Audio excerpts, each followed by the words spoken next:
Irmãos, hoje eu quero falar com você sobre a base da vida cristã. Sabe que nesse mundo que nós vivemos, desse evangelho, muitas das vezes sendo oferecido para as pessoas de uma forma, eu não posso chamar de um falso evangelho, quem sou eu para chegar a esse ponto? Mas vivendo em tempos que nós estamos vivendo, onde se fala pouco do que realmente Cristo espera de nós, ou da nossa vida cristã, ou do desenvolvimento, da forma como nós devemos viver a nossa vida cristã. Eu estava olhando para essa palavra, olhando para esse texto, e eu gostaria de compartilhar com vocês. E o tema da nossa mensagem hoje é a base da vida cristã. E nós vamos olhar para a primeira epístola de João, quase lá no final da Bíblia. Não é o Evangelho de João, é a epístola, ou as cartas de João, lá no final da Bíblia, quase. E só para nós nos contextualizarmos, João está escrevendo essa carta, e ele escreve esta carta, ou estas, primeira, segunda e terceira carta de João, escreve estas cartas para uma igreja que estava enfrentando muitos desafios, para uma igreja que estava enfrentando desafios especialmente em relação aos falsos ensinos, que de certa forma estavam tentando desviar os cristãos da verdade. E é engraçado quando a gente olha para isso, ou quando a gente pensa nisso, parece muito com os dias de hoje, exatamente pelo que eu comecei a falar aqui. Eu não quero me aprofundar nessa temática, mas exatamente como nós vivemos hoje. Hoje nós vivemos um evangelho, e eu vou colocar aspas aqui, um evangelho um pouco distante daquilo que Deus realmente espera de nós. Hoje eu estava conversando tive a oportunidade de almoçar com o Paulo e com a Luana hoje, e nós estávamos conversando, e ele falou, fulano de tal, e eu conheço fulano de tal que ele falou, fulano de tal saiu da igreja e levou mais um pouco de gente, porque ele decidiu abrir uma outra igreja na esquina. Veja, eu não sou contra abrir igreja, eu não sou contra o evangelho ser pregado, a palavra de Deus ser pregada. E a palavra de Deus, para ser pregada, ela precisa nos fazer refletir sobre todos os pontos. Um evangelho que não aponta pecado, uma pregação que não direciona caminho, não aponta destino, um evangelho que não ensina as pessoas a caminharem, a se levantarem, a caminharem, um evangelho, uma mensagem, uma pregação que não ensina as pessoas a desenvolverem a sua fé, que põe a comunidade sempre numa dependência total de um homem. A gente precisa ter cuidado. Um evangelho que só promete coisas boas. Sabe aquela canção, vai dar tudo certo? Nem sempre vai dar tudo certo. Sabe aquele evangelho que as pessoas buscam aqui nessa igreja é mais me dá ou mais toma? Porque muitas pessoas estão procurando igrejas mais me dá. O que essa igreja pode me oferecer? Porque se eu chego numa igreja e essa igreja começa a requerer algo de mim, muitas pessoas não aceitam, não querem, elas vão procurar outras onde elas possam se acomodar, onde elas possam se assentar e dizer, é aqui que eu vou ficar, olha que legal, aqui ninguém precisa me pedir nada, ninguém me impulsiona a fazer algo, eu não preciso trabalhar nessa igreja, basta eu vir aqui e consumir o que essa igreja tem para para me oferecer. Olha que legal. Então há uma preocupação muito grande, porque quando nós olhamos para a palavra de Deus, não foi esse evangelho que Cristo queria que fosse pregado. Quando nós olhamos para a Bíblia, para a palavra de Deus, nós vamos encontrar exatamente isso. E quando nós olhamos para esse texto, eu gostaria mesmo de compartilhar muito dessa palavra, da epístola de João, mas eu vou me ater a alguns versículos aqui. Então preste atenção, João está escrevendo essa carta a uma igreja que está enfrentando muitos desafios. Ele está escrevendo essa carta para combater ensinamentos. E esses ensinamentos queriam desviar, e ouça o que eu vou dizer, esse desviar os cristãos da verdade não significa dizer Jesus não é amor, Deus não é amor, não significa dizer, olha, o inferno é melhor do que o céu, não. É exatamente transformar esse evangelho de cruz, num evangelho de uma estrada, de uma jornada, de coisas boas, de mensagens que só afagam o nosso ego, que só dizem coisas a nosso respeito e poucas coisas a respeito de Deus, poucas coisas a respeito de Cristo ou daquilo que Ele espera de nós. Então o ensino, ninguém vai, sabe essa figura do diabo, de chifre, tridente, um rabo e todo vestido de vermelho, qualquer um vai rejeitar isso. Mas Paulo disse, olha, cuidado, porque o diabo ele vai fazer o que for preciso para enganar a muitos. E se possível ele vai, inclusive, se transformar em anjo de luz. Então não pense que é fácil rejeitar esse diabo. É fácil rejeitar o diabo que vai lá para a avenida agora. Naquelas fantasias que nós estamos acostumados a ver. É fácil rejeitar esse diabo que é invocado em alguns lugares e que a gente consegue identificar bem. Não, ali é do diabo. Mas muitas vezes não conseguimos identificar essa infiltração de Satanás, essa forma como ele trabalha sutilmente, desviando muitos da fé, desviando muitos da verdade.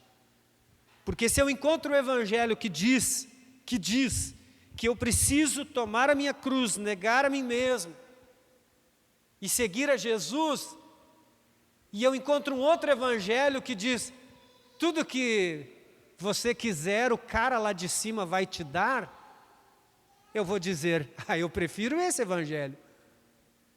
O evangelho da Xuxa, tudo que eu quiser, o cara lá de cima vai me dar. É mais fácil seguir esse evangelho do que seguir esse evangelho de cruz, de renúncia, de compaixão, de serviço, de misericórdia. É mais fácil seguir o evangelho, tudo que eu quiser, o cara lá de cima vai me dar. Então é sobre isso. E quando nós olhamos para as epístolas, quando nós olhamos para as cartas de Paulo, quando nós olhamos para a epístola de João, é exatamente isso. Pastores confrontando o erro. Pastores dizendo, olha, vocês podem seguir o evangelho, tudo que eu quiser o cara lá de cima vai me dar. Você pode, só que lá no final, você também pode se arrepender. Então quando nós olhamos para a epístola de João, ou para essa carta, essas epístolas de João, é exatamente isso. Ele está combatendo esses ensinamentos que estão tentando, de certa forma, desviar os cristãos da verdade. E um dos principais problemas enfrentados pela igreja primitiva foi exatamente o gnosticismo. Essa corrente religiosa e filosófica que se espalhou e tornou-se uma das principais heresias com que a igreja cristã primitiva teve que lidar. João escreve com um tom pastoral, João escreve com um coração pastoral, João escreve como um pai espiritual, encorajando os membros daquela igreja a construírem, preste atenção, João escreve encorajando os membros daquela igreja a construírem a sua vida cristã em um alicerce firme, capaz de se sustentar mesmo diante de qualquer desafio que eles tivessem que enfrentar. Tem algo que nós não podemos esquecer. Tudo na vida precisa de uma base sólida para permanecer firme. Tudo na vida precisa de uma base sólida para permanecer firme. Uma casa sem alicerce não subsiste, não resiste às tempestades. Uma árvore sem raízes profundas não suporta os ventos fortes. E da mesma forma, uma vida cristã sem uma base firme não se sustenta diante dos desafios. Não se sustenta diante dos desafios. Sabe, irmãos, é muito sério isso. É muito sério. Quando você vê igrejas que dizem, vem aqui, que aqui vai ter tudo que você quiser. Pode vir, só vem, só vem. Só vem. Vem para ver o que vai acontecer. É diferente quando você encontra uma igreja que diz, meu irmão, tem algo mais para você. Você não pode só ficar sentado. Você não pode ficar só recebendo. Você não pode ficar só consumindo. Porque o próprio Filho de Deus não veio para ser servido, veio para servir. Então, preste atenção, isso aqui é interessante, nós precisamos refletir sobre isso. Nós precisamos refletir sobre isso. Nós precisamos entender que precisamos partir desse pressuposto do alicerce, da base firme. Nós precisamos partir desse pressuposto de que tudo na vida depende de uma base firme para se sustentar. Tudo na vida depende de uma base firme para se sustentar. Por isso nós olhamos muitas vezes crentes fracos. Por isso nós olhamos muitas vezes crentes que não aguentaram, não suportaram o calor da batalha. Por isso nós olhamos muitas vezes e encontramos e conhecemos, você conhece, eu conheço, crentes que não aguentam, não suportam o calor da dificuldade, o calor da batalha. Sabe por quê? Porque não estão sustentados em uma base firme. Eles precisam de uma novidade, eles precisam de uma coisa nova. Para eles não basta simplesmente ler a Bíblia. Eu fico pensando. Ou quero te chamar para pensar. Como você acha que se sustenta a fé de cristãos aonde o Evangelho é perseguido, aonde o Evangelho é proibido? Eu quero te chamar à reflexão. Como você acha que esses crentes se sustentam nesses países onde não existe igreja, onde não existe reunião e as que existem precisam ser secretas? Lugares onde as pessoas não podem ter uma Bíblia, um aplicativo bíblico, onde as pessoas escrevem porções da Bíblia e precisam jogar fora, decorar esses versículos, jogar fora e quiçá engolir para não ser pego. Ou você acha que isso não existe? Como você acha que as pessoas se sustentam? Como você acha que elas se sustentam diante dessa perseguição? Como que você acha que as pessoas conseguem manter uma fé firme? Nós precisamos pensar nisso. Nós precisamos refletir sobre isso, porque esta é a pergunta que nós temos que responder. Qual é a base da nossa vida cristã? Qual é a base da nossa vida cristã? Se a casa precisa de um alicerce, se a árvore precisa de raízes profundas, você acha que nós vamos superar? Você acha que nós vamos conseguir suportar ventos e tempestades simplesmente por termos tomado a decisão de descer as águas do batismo, termos comprado uma Bíblia, aparecermos na igreja de vez em quando? Ah, pastor, mas aqui não tem perseguição. É verdade. Mas essa igreja que para quem João está escrevendo, estava sendo enganada nos seus ensinamentos. Era naquilo que estava sendo ensinado de forma paralela. É aquilo que eles estavam sendo ensinados de forma paralela ao Evangelho. É aquilo que tinha cara de Evangelho, cheiro de Evangelho, gosto de Evangelho, roupa de Evangelho, cabelo de Evangelho, mas não era Evangelho. Talvez era o toma lá da cá, talvez era o não, para quê? Você não precisa disso para servir a Jesus. Não, Deus é amor, você não precisa, porque Deus te ama assim mesmo. Não, para quê? Você é bobo, isso é coisa do Velho Testamento.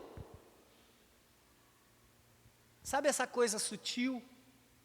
É sobre isso que João está escrevendo. E é isso que João vai combater. É o tipo de ensinamento que estava caminhando paralelo com o ensino da verdade, com o Evangelho de Cristo. Então a pergunta que nós temos que responder é: qual é a base da nossa vida cristã?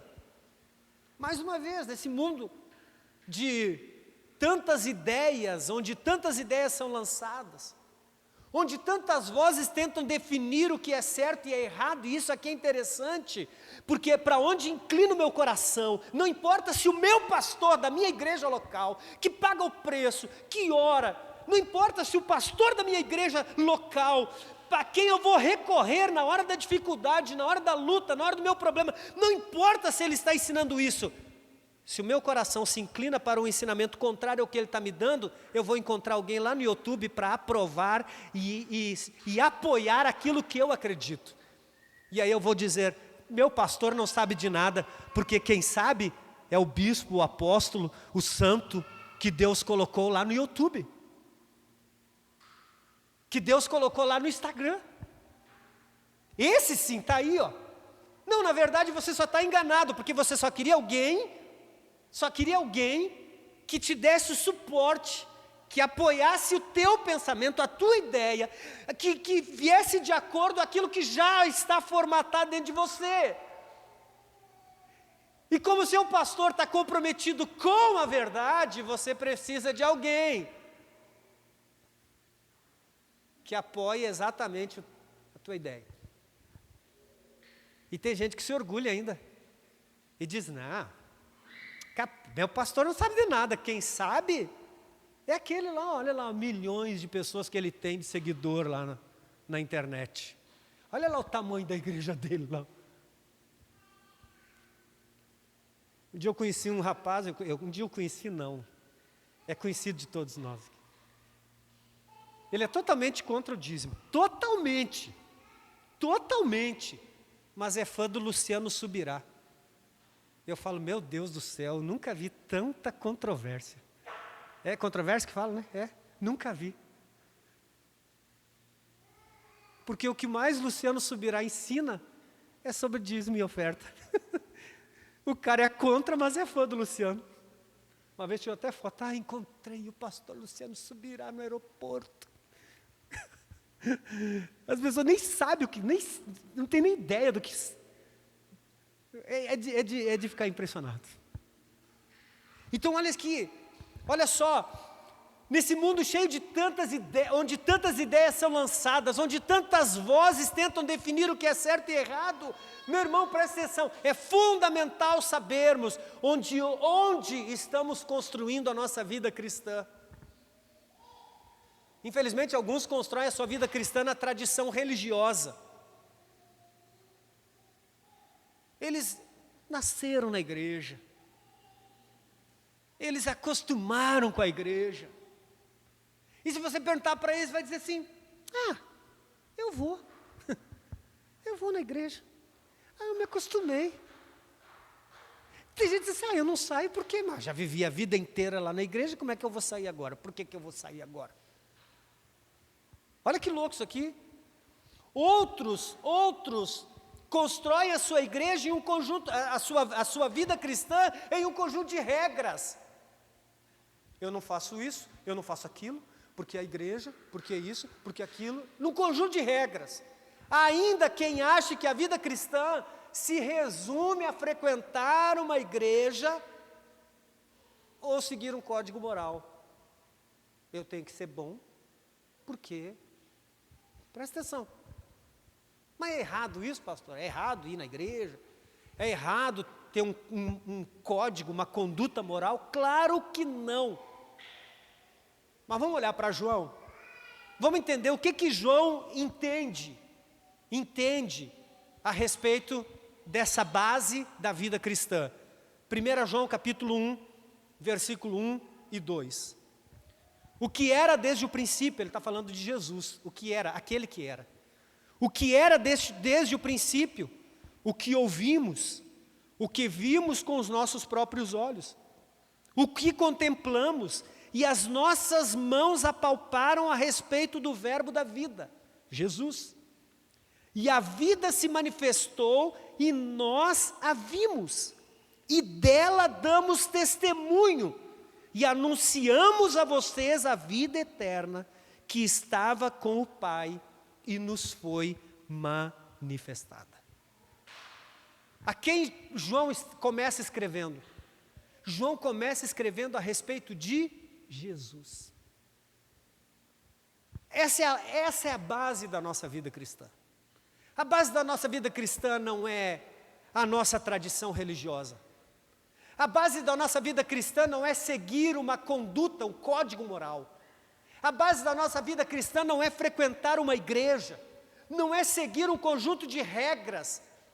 A base da nossa vida cristã é uma pessoa, Jesus Cristo. A base da nossa vida cristã é uma pessoa, Jesus Cristo. Aí você vai dizer, pastor, isso eu sei. Calma lá. Não tire nenhuma conclusão precipitada. João então começa escrevendo a respeito de Jesus, ele vai dizer o que era desde o princípio. Ele faz uma referência a Jesus. Quando ele fala do verbo da vida, ele está fazendo uma referência a Jesus. Entenda, João não está apresentando uma ideia. João não está apresentando uma filosofia. João não está apresentando uma religião criada por homens. João está falando de algo que ele viu, que ele ouviu, que ele tocou. E não tem nada a ver com David Leonardo. Para quem viu a mensagem dele esses dias. Tudo que você viu, tudo que você tocou, Deus vai te dar. Preste atenção. João começa escrevendo a respeito de Jesus, e é sobre Jesus. Entenda, não é algo que foi criado. Jesus não é algo que a religião criou, que o homem criou, que os pastores criaram para iludir ou enganar as pessoas. E isso é significativo para entendermos que a nossa fé não pode estar baseada em emoções ou em opiniões humanas. Tem gente que não sabe, tem gente que a base da vida cristã dele não é Jesus, é o que o pastor falou. A base da vida cristã dele não é Jesus, é o fã-clube evangélico que ele se associou. Isso é muito sério. A base da vida cristã para muitos é o momento que ele está na igreja. Se tudo está bem na igreja, ele está bem, ele está feliz, ele está alegre, ele está participando, ele é participante, ele vem. Mas quando o problema chega, a dificuldade chega, essa base rui. As paredes,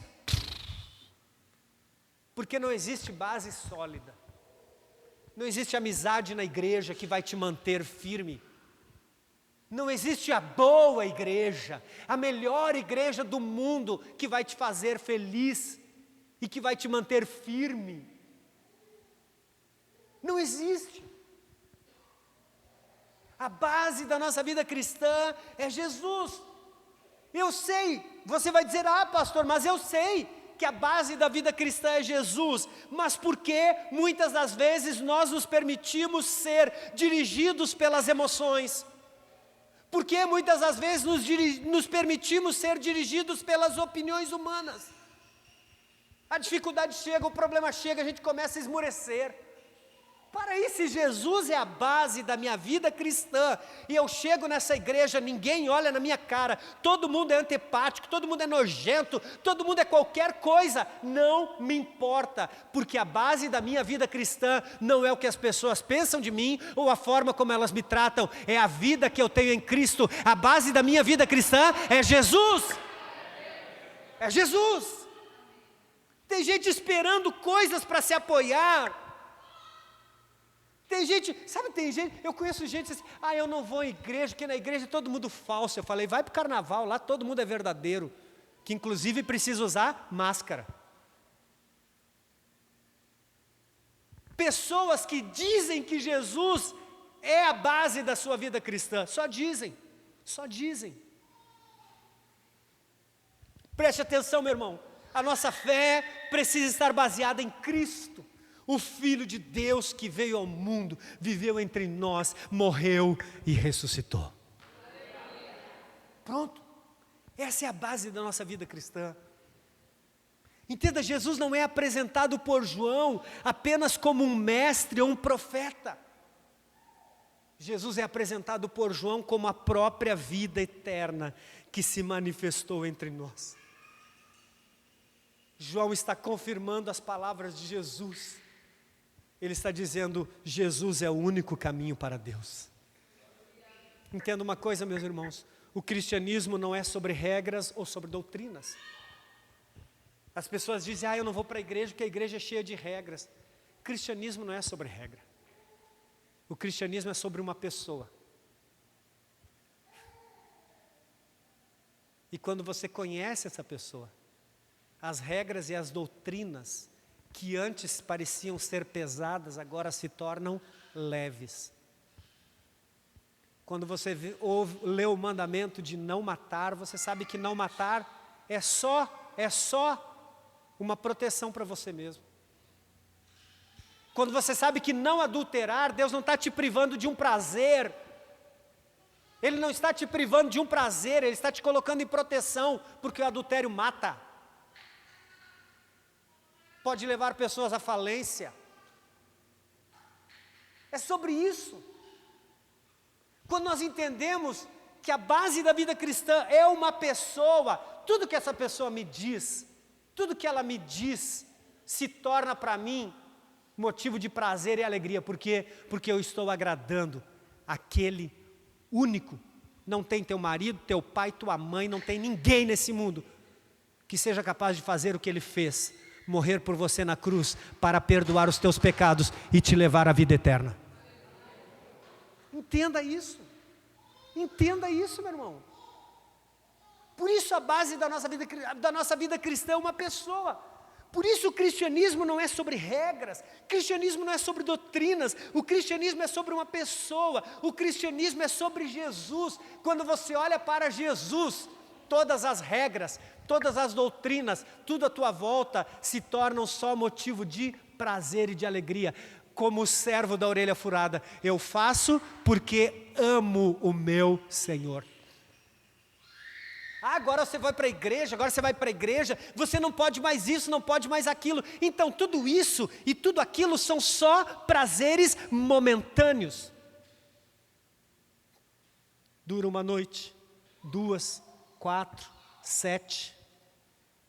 Muitos voltam para casa com dor de cabeça e ainda se orgulham no outro dia de dizer, amanheci de ressaca, jogou dinheiro fora, por uma alegria que não durou uma noite, por uma alegria que acabou, que passou. Enquanto que a alegria verdadeira em Cristo Jesus dura, mesmo em meio às nossas maiores dores e dificuldades. A base da vida cristã é uma pessoa. É em Cristo que a tua fé deve estar. A gente canta, minha fé não está firmada naquilo que podes fazer. Mas tem muita gente de biquinho com Jesus, porque Jesus não deu a Maria mole que ela queria, que ele queria. Não deu o potinho de açaí. Tem muita gente de biquinho com Jesus, porque Jesus não respondeu a minha oração. Essa igreja não é poderosa, eu vou para outra. Não, essa outra não é, agora eu vou para outra. Não, essa também não é, agora eu vou procurar alguma que seja. Preste atenção. Quando a tua fé está firme, edificada na pessoa de Jesus, quando a tua vida cristã se desenvolve sobre esse alicerce que é Cristo, vem tempestade, vem vendaval, vem dificuldade, vem o que vier, você continua de pé, olhando firmemente para o autor e consumador da tua fé. Preste atenção. Quando a nossa fé está firmada a Jesus, ela nos leva, primeiro, olha o que diz o versículo 3. O que vimos e ouvimos, anunciamos também a vocês, para que vocês tenham o quê? Para que vocês tenham o quê? Comunhão conosco. Ora, a nossa comunhão, a nossa, e ele não fala a nossa, ele fala a nossa. Quando temos comunhão uns com os outros, a nossa comunhão é com o Pai e com o seu Filho, Jesus Cristo. Preste atenção. Quando a nossa fé, quando a nossa vida cristã tem como base a pessoa de Cristo, a nossa fé nele nos leva primeiro à comunhão. Nos leva a desenvolver uma vida de comunhão. O que João está querendo dizer nesse versículo é que a vida cristã não é para ser vivida isoladamente. Entenda, quando conhecemos Jesus, entramos em comunhão com Deus, mas também entramos em comunhão com os nossos irmãos. Nós precisamos entender isso, precisa ficar claro. Isso significa que um cristão não pode viver longe da igreja. Um cristão não pode viver longe da comunhão com outros crentes. Nós precisamos entender que a nossa fé não é individualista. Nós precisamos entender que Deus nos chama e Deus nos chamou para sermos uma família. Um corpo unido pelo amor de Cristo. Depois que João apresenta a base da vida cristã, depois que João apresenta Jesus, ele está dizendo, olha, ele é a verdade. Jesus é a sustentação, Jesus não é uma criação humana, Jesus não é uma doutrina criada por homens. Ele diz, nós ouvimos e ouvimos, nós o tocamos. Ele diz, vocês precisam acreditar nele, vocês precisam desenvolver a fé na pessoa de Jesus. E quando vocês desenvolvem a fé na pessoa e não em ritos religiosos, quando vocês desenvolvem a fé na pessoa de Cristo e não na tradição religiosa, quando vocês desenvolvem a fé em Cristo e não nas emoções, nos sentimentos humanos, ele diz, essa fé vai automaticamente levar vocês a viverem em comunhão.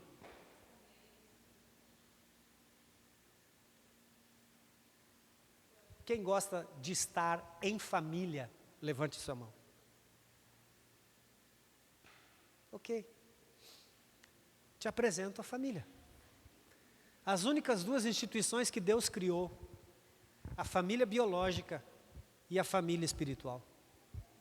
As únicas duas instituições que Deus criou, a família biológica, lá no começo, Adão e Eva, e a família cristã, a família espiritual.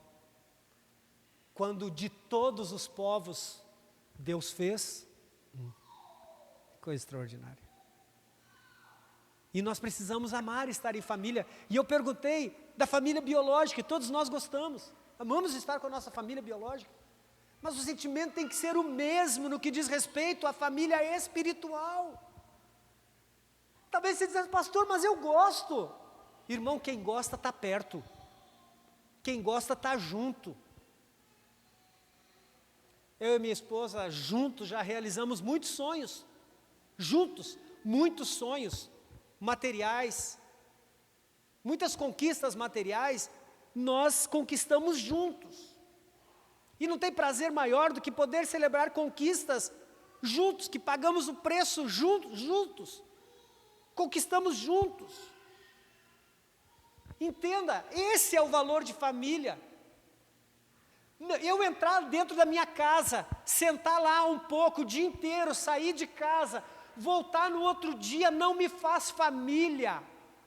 O que me faz família são os elos emocionais. O que me faz família é o respeito que eu tenho pela Fabiana, pelo Johanna. O que me faz família é o prazer, a alegria. O que me faz família é dizer qual é o nosso propósito, qual é o nosso objetivo, quais são os nossos sonhos, o que nós queremos. O que nos faz família é exatamente isso. Não é estar lá, não é sentar no sofá, ligar a televisão e assistir filme junto. O que nos faz família é termos coisas em comum, sonhos em comum, respeito, carinho, amor, desejo de estar perto, desejo de estar juntos. Quando nós olhamos para a família espiritual, é a mesma coisa. É a mesma coisa. Se eu venho aqui e saio, posso dizer que pertenço a uma família, mas não pertenço. Posso dizer que sou da família, mas não sou. Se você não sente a dor que a família sente, se você não sonha o sonho da família, se você não pega a mão e não vai junto, não caminha junto, você não é família. Se você não se importa com o irmão, você não é família. Se você não chora quando o irmão chora, você não é família. Se você não celebra as conquistas do teu irmão, você não é família. Se você não para dizer, deixa eu ouvir o que o meu pai está pensando a respeito de nós como família, você não é família. Se você não obedece a esse pai, você não é família. Não é família. Você é alguém que vem, senta, tem cara de família, cabelo de família, roupa de família. Você até cheira a família. Mas não é família. Porque você não é capaz de olhar e dizer o que essa família, para onde essa família está avançando, aonde essa família quer chegar, qual é o propósito, qual é o projeto, o que o pai dessa família quer. Então, quando eu começo a olhar para essas coisas, quando eu começo a entender tudo isso, e quando eu começo a viver o que a família está vivendo, então eu me torno família. Quando eu choro, quando alguém chora, eu sou família. Quando eu me alegro, quando alguém se alegra, eu sou família. Quando eu digo, é para lá que a família está indo, então eu vou também, então eu sou família. Quando eu digo o que a família está precisando, então eu sou família. Comunhão não é vir, assentar-se e voltar para casa. O texto vai dizer, no versículo 3, o que vimos e ouvimos, anunciamos também a vocês, para que o que eles viram e ouviram, Jesus construindo uma família, Jesus reunindo, Jesus ensinando o caminho, Jesus acertando e consertando as coisas que estavam erradas, Jesus chamando-os à parte, dizendo, não façam isso, não façam desse jeito, não é assim. Ele diz, o que ouvimos e ouvimos, também anunciamos a vocês, para que vocês tenham comunhão conosco. Ora, ter comunhão conosco é ter comunhão com Deus, com o Pai, é ter comunhão com o Filho, Jesus Cristo. Quando Cristo é a base da minha vida cristã, a fé que eu tenho nele me leva primeiro a comunhão. Isso me faz pensar que a fé, a vida cristã não é individualista. Não existe cada um por si. Na vida cristã não existe cada um por si e Deus por todos. Não. Nós somos mais estilos três mosqueteiros. Um por todos e todos por um. Nós precisamos entender isso.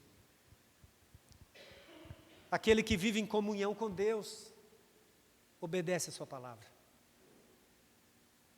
Aquele que vive em comunhão com Deus, obedece a sua palavra. É o que diz o capítulo 2, versículo 3. E nisto sabemos que o temos conhecido, se guardamos os seus mandamentos. Então, aquele que vive em comunhão com Deus, obedece a sua palavra. Aquele que vive em comunhão com Deus se torna mais semelhante a Cristo. Olha o que diz o versículo 6 do capítulo 2.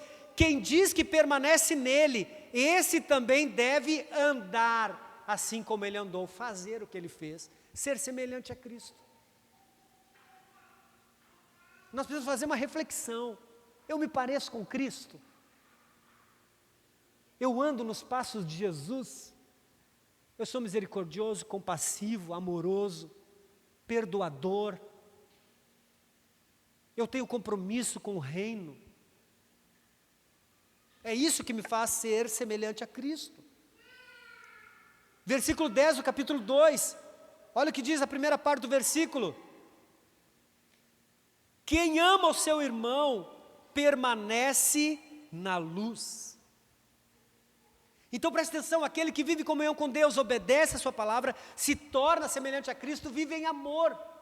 Aquele que ama o seu irmão permanece na luz. Aquele que vive em comunhão, versículo 15 ao 17, não se prende ao mundo.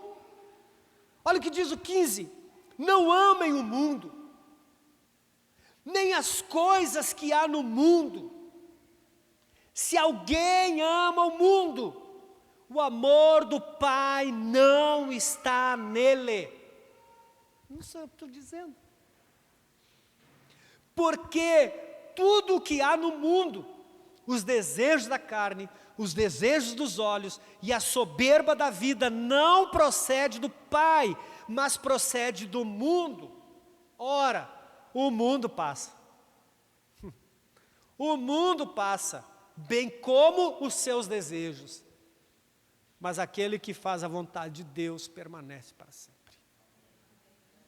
Preste atenção, aquele que vive em comunhão com Deus não se prende ao mundo, ao sistema do mundo. Aquele que vive em comunhão com Deus não está inclinado para esses prazeres, para esses desejos, para esse sistema que cada vez nos distancia mais de Deus. Qual é a base da nossa vida cristã? Jesus. Vamos lá, gente, qual é a base da nossa vida cristã? Jesus. Como que eu posso saber se Cristo é a base da minha vida cristã? Primeiro, a minha fé em Cristo me leva à comunhão. Não existe eu dizer que Cristo é a base da minha vida, que eu tenho Cristo como o alicerce por onde eu piso, onde eu caminho, os ensinamentos dele estarem impregnados na minha vida, se eu falho no primeiro. No primeiro, eu não tenho comunhão. Eu digo que tenho comunhão com Deus. Não, pastor, importa é Deus. Não.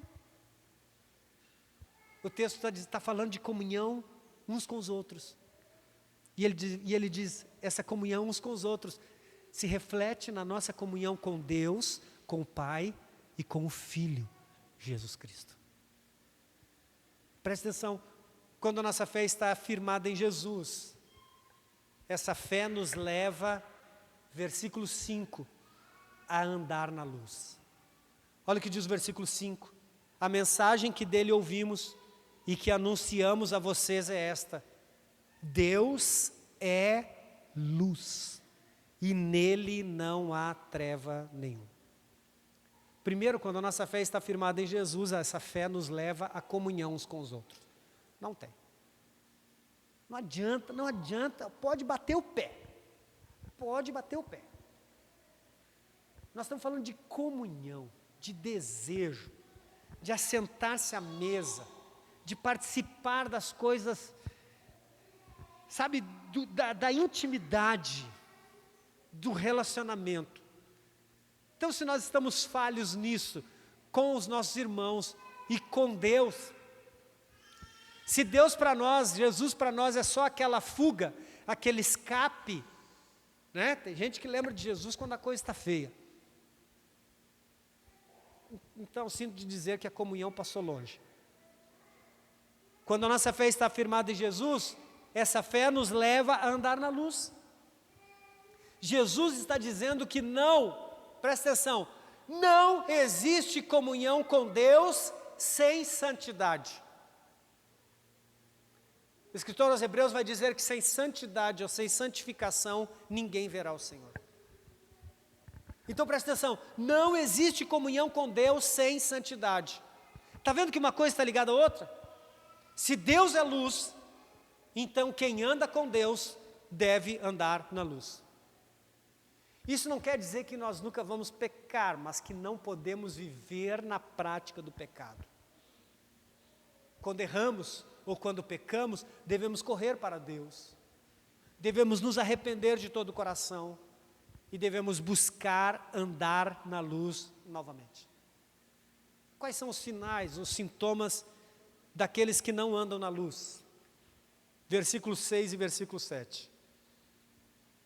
Se dissermos que mantemos comunhão com Ele e andarmos nas trevas, mentimos. Mentimos e não praticamos a verdade.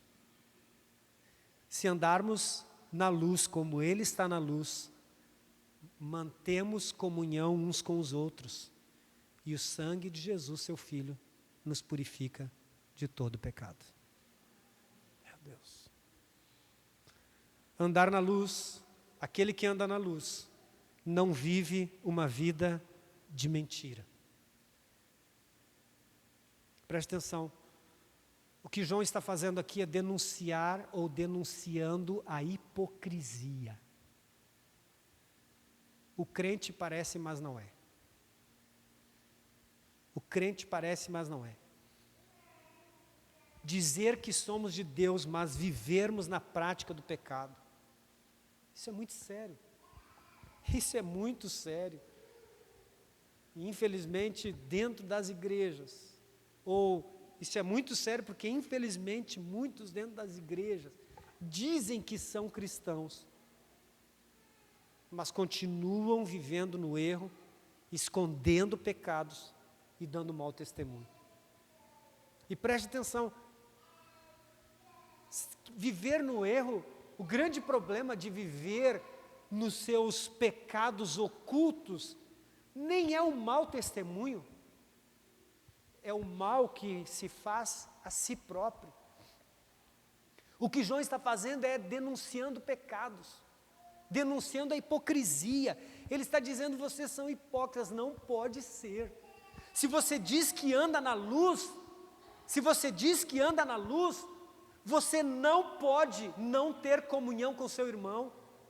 Você não pode andar tocando trombeta, colocando versículo no status do WhatsApp que anda na luz, mas vive praticando seus pecados na treva, na escuridão da sua solidão.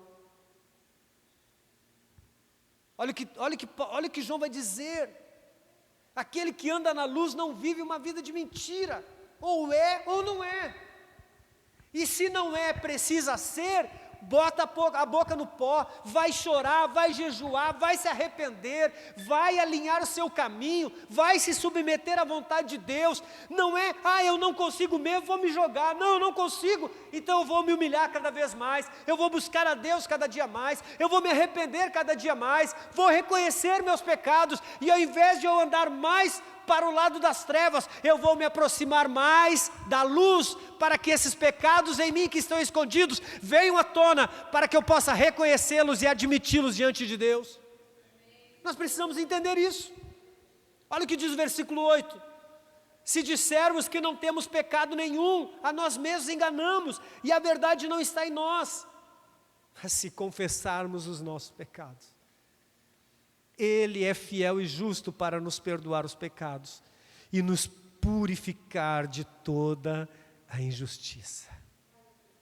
Se confessarmos os nossos pecados, aquele que anda na luz admite seus erros.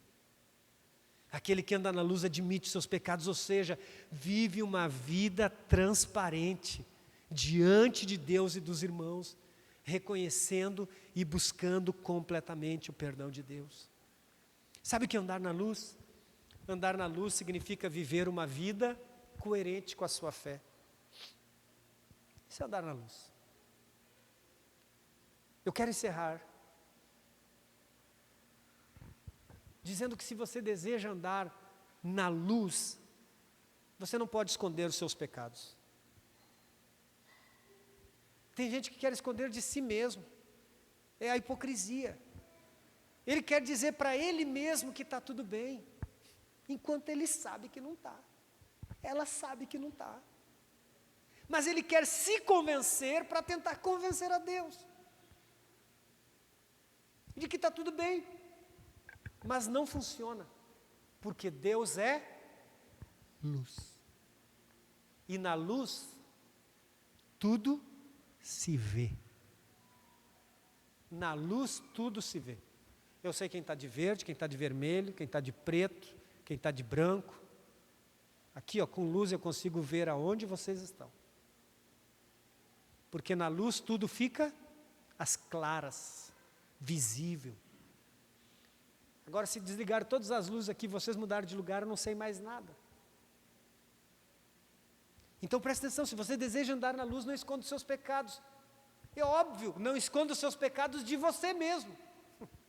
Porque de Deus, ninguém esconde nada.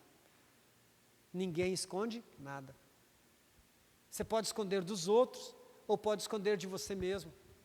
Eu quero te dizer, se você fizer isso, você nunca vai andar na luz. Então, se você quer andar na luz, não esconda seus pecados, não viva de aparências, não tente vencer suas fraquezas sozinho. O convite hoje é para você vir para a luz, confessar os seus pecados, arrepender-se e receber a graça cristã, a graça de Deus. Eu quero fazer o resumo. Eu comecei dizendo que João está preocupado com os ensinamentos que estão infiltrados na igreja, dizendo não precisa tudo isso não. Para que jejuar? Para que orar? Para que ir na igreja todo dia, todo domingo? Para que escola de líderes? Para que abrir a casa para ir numa célula, fazer uma célula? Para que viver uma vida de santidade? Eu vou ter que deixar todos os prazeres do mundo.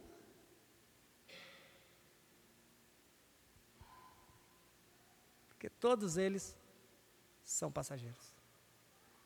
João vai combater os ensinamentos de que tudo bem, você não precisa de tudo isso não. Não, o pastor está sendo muito duro. Não precisa de tudo isso não.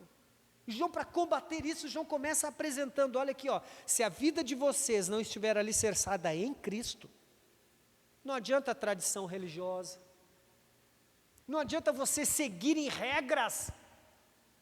Agora o pastor falou que todo mundo tem que fazer a barba, então eu vou fazer a barba, porque eu quero agradar quem? Se a base da vida cristã não for Jesus, se você colocar a base da tua vida na tradição religiosa, se você colocar a base da tua vida nessas emoções, eu quero te dizer que não vai dar certo. A situação vai chegar vai chegar na tua vida e você vai desabar. Você não vai suportar. Mas se a tua vida cristã, a base da tua vida cristã é a pessoa de Cristo, você está olhando só para Ele. O pastor pode pecar, o irmão pode pecar, qualquer um pode pecar. As coisas podem acontecer à tua volta, o mundo à tua volta pode ruir, mas você está firme, porque a tua vida está baseada, ou a tua vida está alicerçada em Cristo, na pessoa de Jesus. E como você desenvolve isso? Crendo em Jesus. Ah, pastor, mas eu creio. Bom, quem crê em Jesus, vive em comunhão com Ele e com os outros. Quem crê em Jesus anda na luz.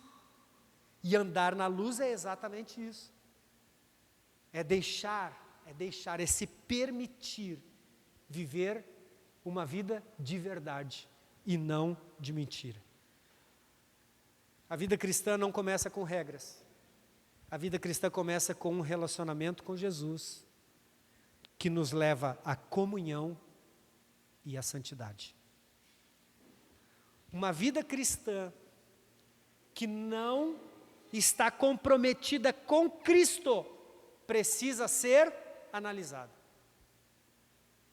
Se essa vida cristã que você diz está comprometida com Cristo, automaticamente ela vai te levar à comunhão e vai te levar à santidade.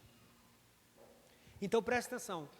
Primeiro, se a tua vida cristã não carrega contigo um compromisso com Jesus, você precisa reavaliar a tua vida. Agora, se você diz que tem um compromisso com Jesus, mas não se importa em como está a tua comunhão com os irmãos, e a tua comunhão com Deus, a tua comunhão com Jesus, você precisa questionar esse teu relacionamento. Se você diz que tem um relacionamento com Jesus, você até tem comunhão com os irmãos, mas você ainda vive nas práticas dos teus pecados, você ainda não abandonou as coisas erradas, você continua fazendo o que não pode ser feito, não por uma ordem, não por uma regra da igreja, mas porque você sabe que Deus é luz, e a luz não compactua com as trevas, e você sabe que todo pecado te afasta de Deus. Então, se você não vive em santidade, você precisa questionar o teu relacionamento com Deus. Você precisa questionar a tua fé. Você precisa questionar onde está a base da tua vida cristã. Se a base da tua vida cristã é Jesus, essa vida vai te levar à comunhão e vai te levar a andar na luz. Quero que você fique de pé.